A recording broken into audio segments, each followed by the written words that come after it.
Sisters. Hello. I'm Jessica. I'm Elizabeth. And we have a special guest. Yay! Kristina is here Hi, with guys. us. And thank you so much for joining us. You're Obviously, welcome. we are so excited to have you here. I do want to say, I do have this sweatshirt on. I got to shout out Jay Littles a little bit. 90s hip-hop junkie. Go Knicks. Obviously, when this airs, we're hopefully somewhere better. I mean, right now, Better. listen, We're doing good. We're all doing right. We're on the second round, and we're trying to stay in game 4, but we'll see.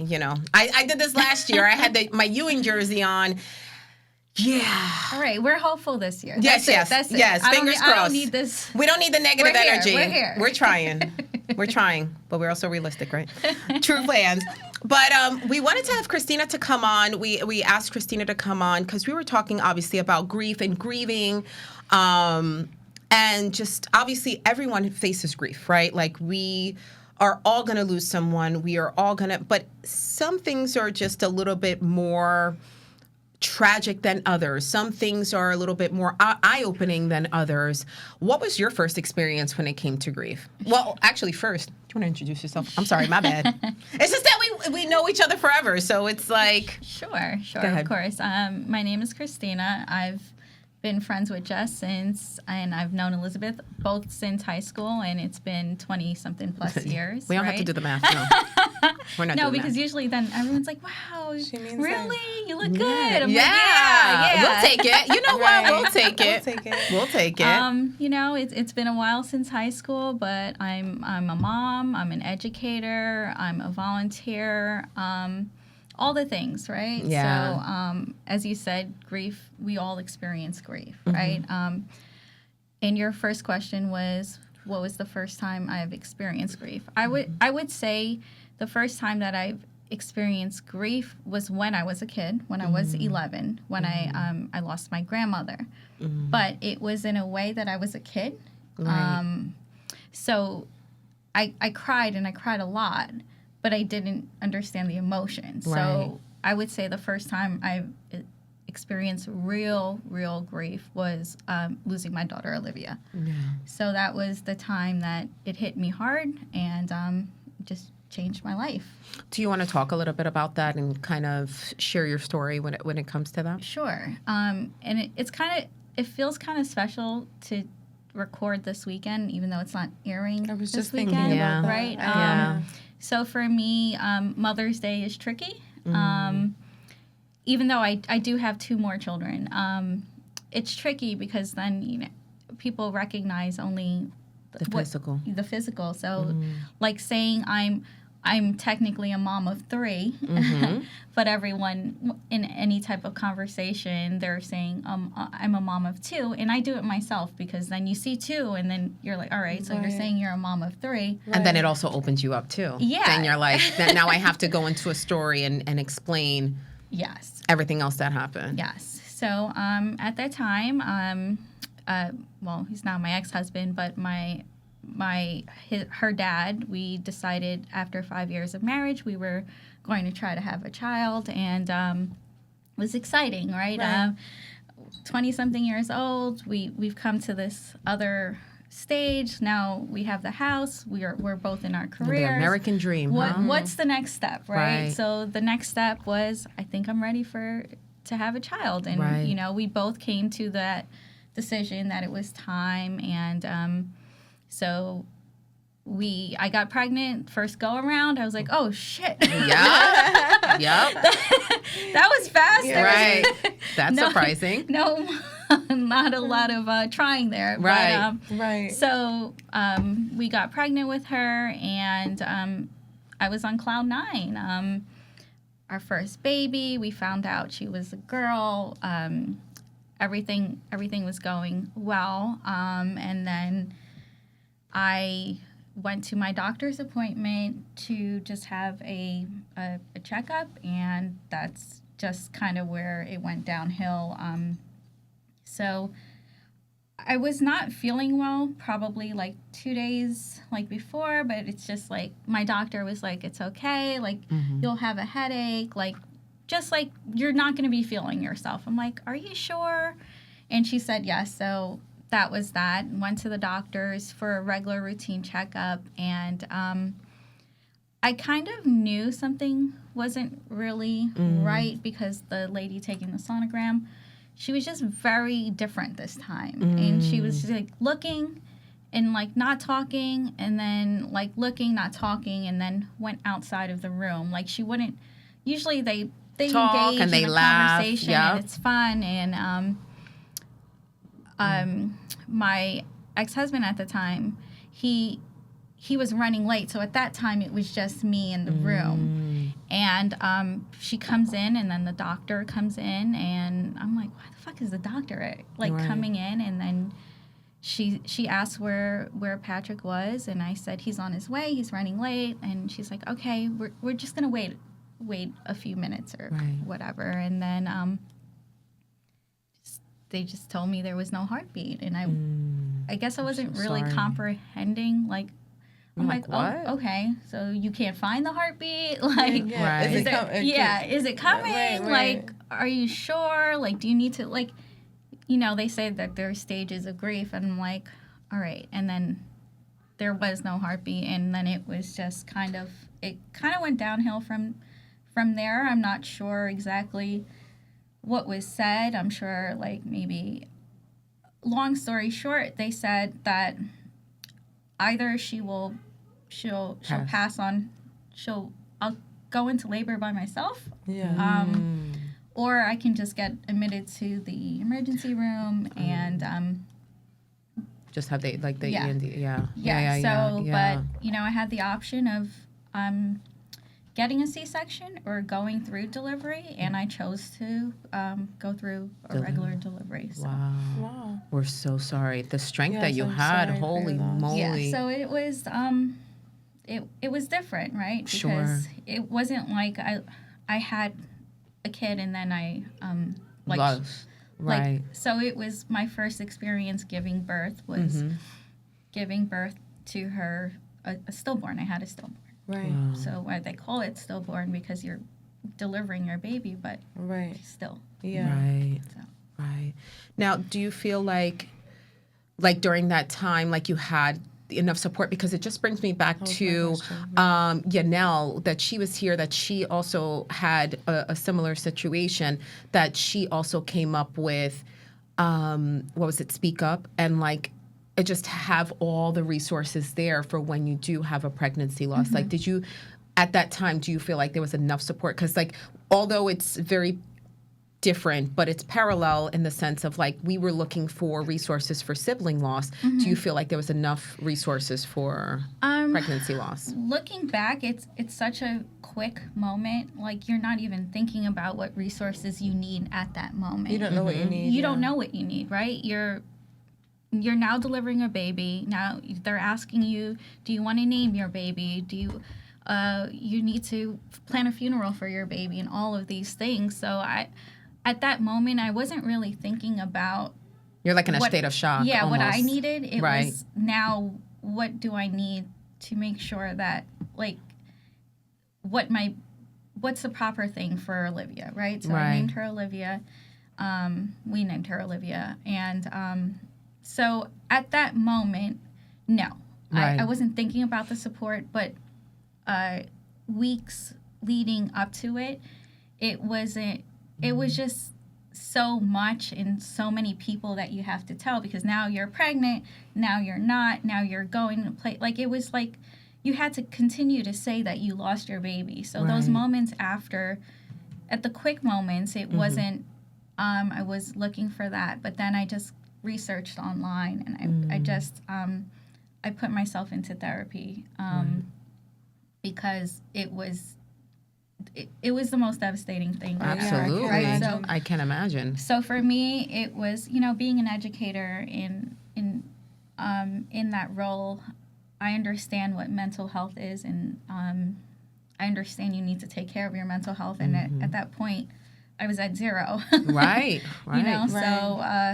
So that was that. I don't think that's the first time I saw her dad cry, right? Like, I've never seen him so emotional than when we lost the baby and when we lost her. And but the support to say, like, I don't think people understand the loss of it, right? Right. I feel Or- like they just pass over it. Like They if they pass gloss, over it. it's like a gloss over. Like, okay, you lost a kid, go have another one. Yes. Do you know what I mean? Like Yes. just really And- not. Yeah, it's very much like, oh, well, now you, like, because it was very easy for you to get pregnant the first time, I'm sure a lot of people were like, Especially the doctors. just go and Yeah, do it again. of course. Yeah. It was, okay, what meds do you want to make yourself feel better, kind of. And I'm like, well, I don't want to go on anything. Yes, I'm sad, but my focus was, well, now I want to try to have another child, or I want to see what was wrong with me, or what was wrong Right. with Olivia, or things like that. And family and friends, you know, we had a very small type of funeral, so it Sure. wasn't like, you know, Very and immediate. yeah, and the thing is, you don't know what to do, or, you know, I also had to, what her dad was feeling too. Like for me, I'm like, well, I want all my family to be there. I want all this because I want it to feel real, and that was my sense of like, well, how do I make this feel real instead of like not worried about what feels real or what feels not real, kind of like. I want to be like, hey, I had a baby and she existed. Right. As opposed to like, Well, how will anyone know I had a baby because I don't have anything to show for it, kind of thing. But I feel like you still honor her. And I see you, and there's, you know, I'm not going to mention the other person's name only because they haven't been on our show yet, but I feel like she also recognizes, and she brings her children to, and we went to school with her as well, that, you know, she brings her children, they bring the flowers, they bring the balloons, and they still celebrate his birthday. Do you, I've seen sometimes that you still post, but do you also still honor her like on her birthday, or not so much, right? Because we also talked about death anniversaries and things like that. Like, what do you celebrate? Do you celebrate it more as like a birthday, or just like when we got pregnant? Like, how do you celebrate it? So the tricky thing was her day that she was supposed to be born is my mother's birthday. Oh, wow. So it's just like always stuck in my head. Like it's a You'll date never forget it. that I can't. If I wanted to forget it, I can't, because my mom is like my mom, and I love her, and she's the most important lady in my life. Right. So to lose, like to have the same birthday and your due date on, you know, the date that it's my mom's birthday. Yeah. It's kind of bittersweet because I can't ever. Not that I want to forget, but it's just such a prominent date. Like I'm like, these two people, and I'm sure she would have drove me as crazy as my mom does. We talk about that, that's for sure. But it's good that you have something to celebrate on that day. So, but I don't celebrate on that day. Initially, I thought that would be it, but the day that I gave birth to her is the date that I feel like it. I don't call it a celebration. I probably like acknowledgement. I would say it's remembering and honoring her, because because it's hard when you the initial, right? Like when you lose someone in your siblings or a parent, you have a birth date, but you also have memories of what to celebrate, right? So in this case, I don't have anything to celebrate. All I have is that moment of holding her, but holding a cold baby, you know? So it's just, I celebrate that, but honor that. And before, like it's been a long time now, right? Doesn't matter. It doesn't. I feel like it doesn't. Grief has no timeline. Yeah. It has no timeline, but how I do it is differently. Sure. Right? Ooh, okay. Tell us. If that makes sense. Absolutely.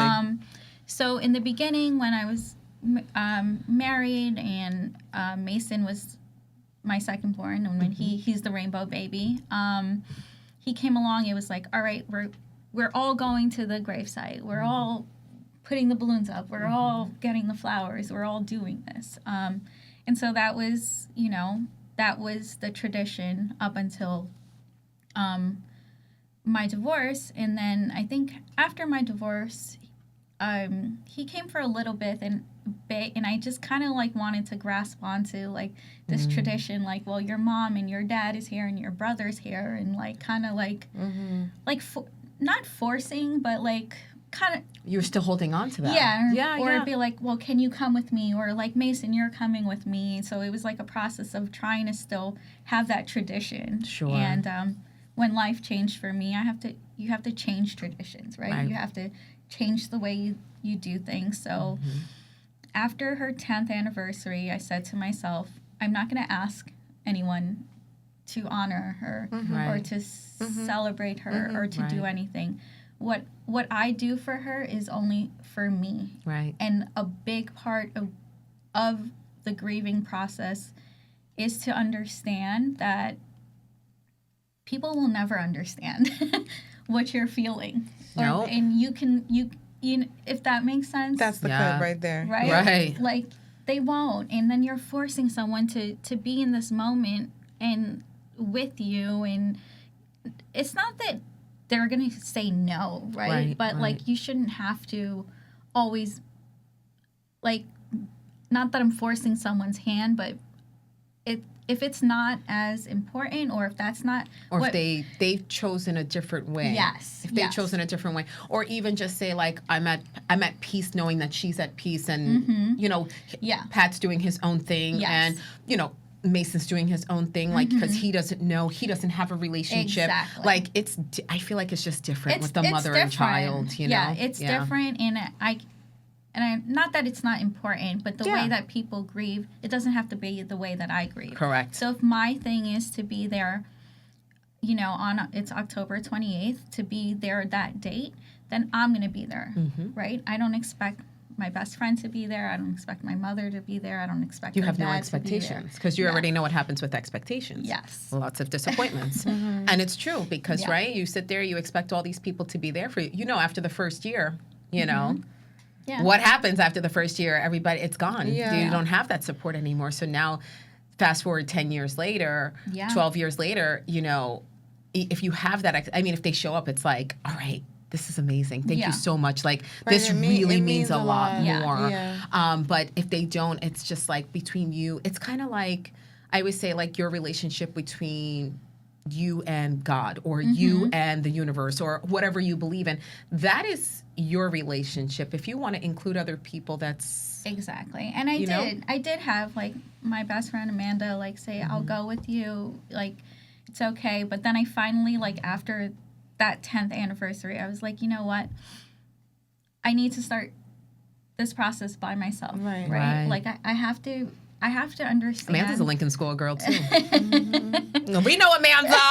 You were just, I think she was a year older than us. Yes. Yeah, she was a year older. She is. I don't know what I'm saying was, but that's okay. Yeah, so I think now, like, as years go by, and the way that I grieve and the way that I move, I do it differently. Sure. But I don't expect people to be there for me. I need to understand that I need to go through these things by myself, and I need to handle it by myself. And not to say if anyone were to be there, or, like, you know, I have friends that send me flowers sometimes, not consistently, but there'll be a year that I'm like, oh man,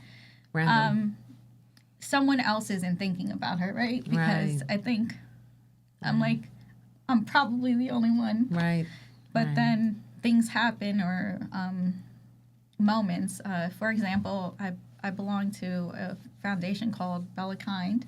Okay. And they lost their daughter, and they honored Olivia 1 year, right? That's so sweet. Through the March of Dimes, and it was so special because I wasn't expecting it. Because I'm like, oh man, like, you just, like, signs of life. That I think that's what it is what it's both of the things that you just mentioned walk hand in hand, right? Because it's the part about her not being forgotten, right? Like, you remembering her, and when other people remember her, it's like, oh, it's amazing. But then also you having that walk yourself with your own grief. I say, like, when people talk about signs, like, oh, I saw this bird, or I saw this thing, and they say, do you think that was, right? Like, oh, like, this certain thing happened, this bird or whatever, and you say, oh, do you think this happened? And I always say, like, the signs are for you. Right. Like, they're Yes. only for you to understand. Only Right. you would get it, and the signs are for you. Right. You can never say, like, if something happened and that's the connection that you felt, Right. that's what you felt, no one will ever understand Yeah. that. No one will be like, yeah, sure, that lizard was, you know what I mean? Yeah. Well, And- even and- my mom was just telling me the other day, Yeah. she's like, oh my gosh, she was like, I keep seeing these red birds. These red birds keep coming to the window. And I'm like, what do you mean they keep coming to the window? What do you mean? Like, what's... And I was like, what kind of birds? Are they cardinals? And she's like, I guess so. She was like, but I have a feeling it's Sean. And I'm like, I bet it is. I said, Right. but she knew, like, who... Right. who's pestering her at the window, you Right, know what I yeah, right, mean? And right. it's like, but it's very true, because some people, there's certain signs that I there's think you need those signs too, right? for hope, right? For hope, or for a little bit of, sometimes, like, you want to find moments that are special, and Sure. and if it's a sign of something that may be silly for someone else, as you said, it doesn't matter, because at that moment, what you feel, and it's like, when you experience grief, you're always looking for a sigh of relief, Yes. and that's what it acts like, Yeah. a sigh of relief. Yeah. Also that they're in peace. And I always like, you know, I would sit there and I'll walk to work, you know, I'm like walking to school. I parked my car and I'm kind of like, all right, just give me a sign that like you're at peace. Like, I want you to be at peace. I don't want you to be wherever you are, right? Because I feel like when they pass over, it's just energy, you know, and everything, energy lives on, but they're just not here in the physical form, right? Yeah. That's where I am with my grief. Like, and Liz and I, obviously we're in two different Yeah. parameters at this Right, point. Like, we're in right. like, you know, different stages in our grief, and not like one is, and it's just in different Yeah. stages. But I just feel like, so I'm always like, okay, like show me a sign, or like, you know, like my daughter will do something crazy and I'm like, oh yeah, that's Sean. Like that's my brother, Yeah. you know? So I also think that also keeps their name alive, you Yeah. know? Cause like, you know, I'll even say to my kid, you know, I'm like, she's like, she'll grab her phone. She's like, oh, I'm talking to Grandpa Sam, my father.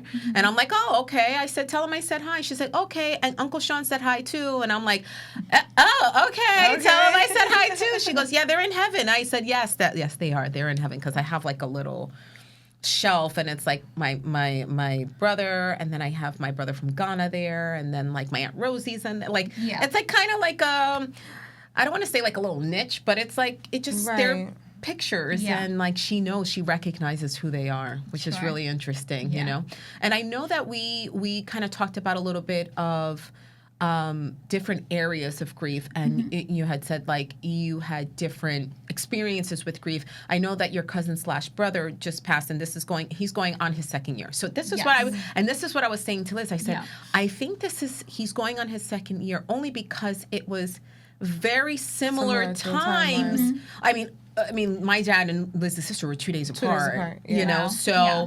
so, and then I just remember, I don't know if it was before or after that you were put, and I was like, oh my God, she's in her second year. Do you Yeah. feel like the first year was different than the second year? So, and it's with these dates again. So, Mike passed away on my daughter Mackenzie's birthday. Oh, my God. Which is his goddaughter. Right? Oh, so, wow. So it was kind of like we had this routine of when it's Mackenzie's birthday, I would send pictures, like the most recent pictures I took for her birthday, because he would post it. Yeah. So, you know, I started off the day on a high because it's my daughter's birthday, and he worked overnight, so I'm an early bird, so I text him in the morning, and I'm like texting him the pictures of Mackenzie. I'm like, what the fuck? He always answers you back. He's not responding. So yeah. I'm sorry, we used to have tissue here. I know. The box. I know. The box got like my this bag. The box got Bring disintegrated. the box, and then it It's got all okay. messed up. Yeah, It's crappy. Sorry. It's fine. But yeah, so that day it was like, it was a sense of what the fuck is happening. Yeah. But the first year was definitely, the first year anniversary was October 10th that just passed. So it'll be a full 2 years this October. Right. But the way that I handle grief is differently than I handled grief all those years ago. Right. Because between the time that I lost my daughter and I lost Mike, I lost 2 cousins, an aunt, and then Mike. Wow. So like Wow. they were all the side of my dad's family, and we were all like everyone's in. So it was just like a moment of like, what the fuck, what the fuck, what the fuck. Yeah. And then, you know, you have different relationships with people. That's right. But Mike was, it hit the hardest because of the relationship. We grew up together. I used to have summers there. Like, he helped me through my divorce. Like, he was just a solid person. And I didn't talk to him every day. I didn't have to. Right. you know, do all those things. Right. But knowing that he was there, it sucked. Yeah. It sucked. Not little things, right? Talking about TV shows. He was the person where you can sit in a room and not say anything to, right? Like just his Presence. it just calmed you down. Like, and he was the type of person that just, you know, obviously, like, I was like a little sister, so he had a whole life, but like the person that he played for me was just like, this is my brother. He will sit there and he will listen to me. He won't judge me. Or we could just sit there and not talk. Nothing. Right. The fact that you can just sit there with someone and not talk to them, and it's the best moment of your life, that's how you know someone's special. Absolutely. Right. Yeah. But with him, I cried and cried, and it was different because I didn't have a partner this time that I went home to. I'm there right now. You know, so hard. Or a boyfriend, like no one, right? Yeah. So it's me, and we co-parent my 2 children that are here now together. But those moments of just being home alone, Isolated and grieving Mike was hard because there was no one saying hey or like patting you on the shoulder or just realizing that part of you can't rely on someone for your grief. You can't rely on people. 100%. You know. Of course, I had supportive friends and family. I'm sorry for your loss. Sure. Give me a hug, like, you know. But it's different because quiet moments when you want to go to sleep and not having my children there, it was just, I cried a lot. But I think I also went out a lot too because I didn't want to be home crying. Right. So you need to keep your mind busy. So then it's good because you start to see what works and what doesn't work. Yeah. Yeah. But I felt, in the beginning, I felt guilty. I'm like, am I still allowed to live my life? Right? When you lose someone? Or does that mean that I don't love someone? I love them less if I'm not home or not celebrating life, right? I go through that a lot. So I think I've learned, and also like just channeling who Mike was, or like he doesn't need me to be at home or to not celebrate someone or something. Well, I feel like, and I'm gonna bring it up, I feel like culturally that's not you. That's not you. It's just they don't allow. I feel even culturally, because even one of my friends who now she lost her second brother. Yeah. She's Trini to the bone. Like she'd be like, "Come on, girl, we're gonna go dance Tassa. Let's go." And I'm like, "Girl, you just lost your brother. Like let's bring it here real quick. Let's." Yeah. But I feel like that's their way of grieving. Do you know? And I feel like in every but in a Caribbean type of way, it's very. I think in the Caribbean, like the music and stuff, but like my dad's family, culturally, you're not supposed to. You're not supposed to. You're not supposed to, right? So it's like that fine line of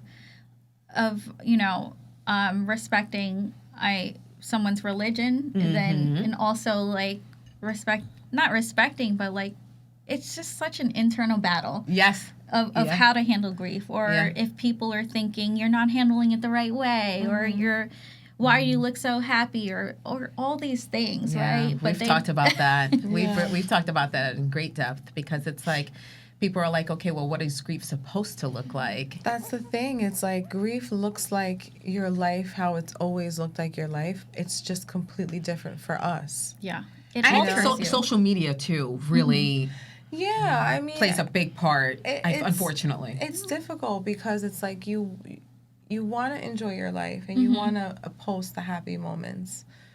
But then you also feel guilty, you know? Yeah. Like, sometimes I feel like if people see my social media, they're like, is she okay? Yeah. You know what I mean? I think people would definitely say that. I think people would always be like, I don't get it. Like, one Right. day she is like, I don't know how I'm functioning on this earth without you, and I'm posting my sister. And then the next moment, I'm like, you know, licking the rim of a margarita, you know, or like I'm like really dolled up and I'm taking a selfie, and it's like, it's hard because you're trying to live your life, because we all know, and I know it's a cliche thing, but like, how does that serve the people who've passed? Right. How does that honor them? Yeah. Right. People say they wouldn't want you being like this. Yes, that's true to a point. Like, we don't want to hear that. Yeah. But the truth in it is that it doesn't honor anybody. Yeah, absolutely. My sister's not going to feel like, oh, she, you know, she honors me when she stays home and she can't brush her teeth or take a shower. Like, Yeah.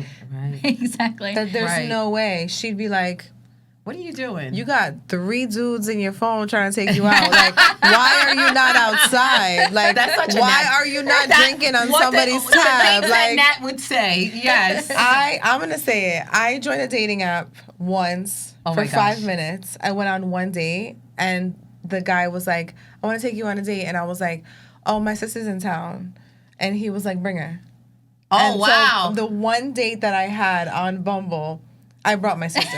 I love it. And we had like a date, and it was great. We had a good time. Like, Right. it obviously didn't work out, and I deleted the app and never went on the app again. But like, I literally brought my sister to the like. She would be like, who does that? I'm Right. like, What would I Nat was like, do? Yeah, I was like, I'm going on this first day. I've never been on a date like from an app, whatever. And I was like, he said you can come. She's like, bet. You know, like most people would be like, No. what? Well, I mean, I could go and be at the bar. And she was like, bet, let's go. Right. And I was like, okay, we had like a great time. Yeah. So it's like, right, I know her. Like, it would not serve her Right. for me to be miserable. Right. And I am miserable. Right. I'm not going to publicize that all the time. Yeah. you know? Right.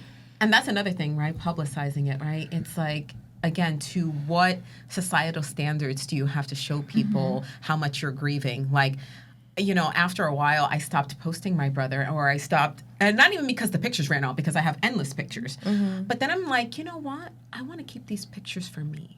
I want to keep them private for me. You know what? These are really memorable stuff that it's not that I don't want to share it with them, but they're not going to appreciate or understand like the ramification of that, you know, specific memory, or Right. Sure. like that birthday or that holiday. Like, you'll never understand the laughs that were there that we were trying to have as a dysfunctional family, you know? And like, people, I don't know, I just feel like because they haven't been through it, and they will, and we've discussed that, they eventually will, and they're going to be like, oh my God, like, How did you function? right. So that was another question that, you know, we were talking about asking you, is like, what coping mechanism did you use to kind of like balance out like Mike and then also Olivia, like, and everybody else in between? Yeah. So it was a process, right? So I would say losing Olivia was the most devastating one. Not that you want to like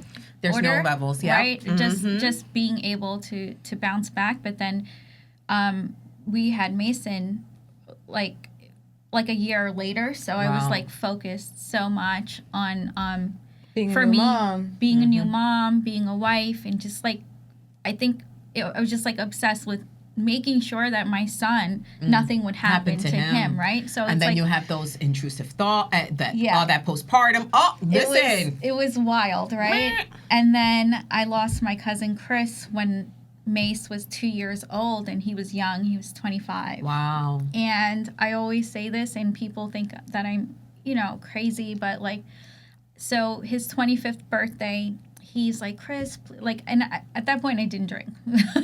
Like I stopped drinking, and like, he's like, Chris, just he's like, please come out for. We were at a barbecue, and he said to me, like, just take a shot with me. I was like, oh, fine, I'll take a shot. It's your 25th birthday.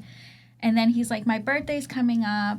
Can you try to make it to my birthday? And I was like, yeah, I'll try. But like, I was in like mommy mode that I never did. And I say this to say, so losing him taught, I take 5,000 million pictures. I'll take pictures of everything. Of everything. Yes. My family, like any moment that I want to, because I realized from him that I didn't have a lot of pictures with him. Right. So now I'm fucking taking pictures all over the place. Yeah. So I think like each person has taught me something, right? So Chris taught me that, you know, sometimes you have to go out of your comfort zone, and just because I was a new mom, right? So, but the grief of Olivia, like throughout the year, so I was just hyper focused on being a mom. And then I lost Chris, and I was like, oh shit, at least, so what can I do? Like, I need to find something. I'm like, all right, so when someone invites me to their birthday, I'm definitely going to go, because I don't want to ever miss someone's birthday, right? And then, you know, I my aunt, my cousin, and then I'm like, oh, what the fuck? Sorry. Yeah, no, you're fine. What is happening? And then by the time I got to Mike, I think from losing Olivia and the gap between those two, I grew as a person, and I went through life experiences, like, you know, then I in the middle of that, I went through my divorce, and so it's like a lot of loss. Yeah, so it's loss on top of loss on top of loss. Compounded grief. Right, right. So, like, how do you bounce back from that? And, you know, losing Olivia, I think I was 25, 26, I don't know, 20s. And then, but then your mentality grows, right? And then you continue to lose, and then you have to figure out. So then I put myself in therapy, and I was in and out in therapy for Olivia, then, you know, for my divorce, and then I went back when I lost Mike, and it was just like, you just find a way. And sometimes, like, for me, just talking, right, and talking to my therapist or finding ways, but I cope by also helping people, right? So I help people through their grief. I want to be there in a real way, because I know in the beginning I didn't really have anyone. So, you know, I became a life coach. I love that. Just kind of did briefly. I don't do it anymore, but I did focus more on people who had losses, but then it becomes heavy too. Girl, right? So don't we know? So it's like, how much of heaviness can it be when you're still trying to figure out life? Yeah, you're navigating your own. You're navigating your own. And just finding meaningful things to do, right? You know, volunteering for Bella Kind has been something that's been helpful. And, you know, not that I can understand their loss, right? Because she was older, but what I do understand is loss, right? And I know how painful it is. So I think I cope by just trying to want to help people. And I know that sounds silly, but simple things, right? Like, not at all, because it's rewarding. You pain know? and purpose. Pretty much the whole entire gist of this podcast. Right. The whole gist of this podcast, you know. And I don't know if you had any more questions for mine her. Was the coping one. That was the. I'm we sorry. were on the same page. Yeah. We were on the same page. But thank you so much for coming on. I know that this was like a very. This is the first time that you got to really, like, I think, share your story in the sense of. In a public way. In a very public way, right? Very public way. And, you know, obviously I knew majority of it. And, you know, I just thank you, and thank you for your courage to even come on. And, you know, you will always have these, we always talk about, listen, the one thing that we'll leave behind is these videos, because they'll be on YouTube forever, you know. But, you know, obviously with your video and your experience in this episode, hopefully is able to reach other people and help other people. So, you know, I don't know if you're still doing the life coaching. If not, if so, we'll tag you regardless, you know, if somebody wants to reach out or if they have any questions. But I would definitely like to link you with Yanelle, because I think that her organization is really, she's out in, what does she say, Perth Amboy? Oh, that's right by me. Yeah. So I'll do that. And, you know, I think it's really important. And we also want to thank our guest, as always, and thank our listeners. And we are, you can find us on YouTube. You can Apple Podcasts, Spotify, Instagram and TikTok. I always listen. This is the same Are thing we at the missing end. one of them? No, every time that it's just like like the check marks, and it's like you think I'd get it after a year and a half, and I just still haven't gotten it. But we want to thank you so much for tuning in, and we are always grateful for you. And thank you so much. Thank you. Thank you. Thank you.